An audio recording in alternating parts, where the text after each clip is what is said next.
চুপ কর।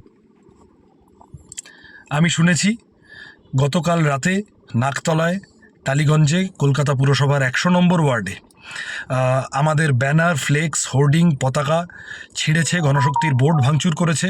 এরকম বেশ কিছু দুষ্কৃতীরা ইতিমধ্যে সিসিটিভি ফুটেজ বেরিয়ে গিয়েছে।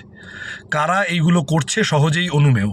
যাদের হাঁটু ঠকঠক করে কাঁপছে, যে তারা বুঝতে পারছে যে পায়ের তলার জমি আলগা হচ্ছে, যাদবপুরের মানুষ ক্রমশ লাল ঝান্ডাকে আঁকড়ে ধরার দিকে এগোচ্ছেন, তারা এখন ভয় দেখাতে এইসব করছে।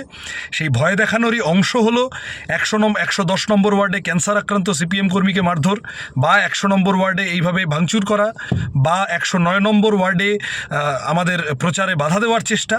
এগুলো যত করছে, আমরা ইলেকশন কমিশন ইত্যাদিতে জানাবো পুলিশ প্রশাসনকে, কিন্তু এগুলো যত করছে তত নিজেরা বুঝতে পারছে না যে নিজেদের কবর নিজেরা খুঁড়ছে।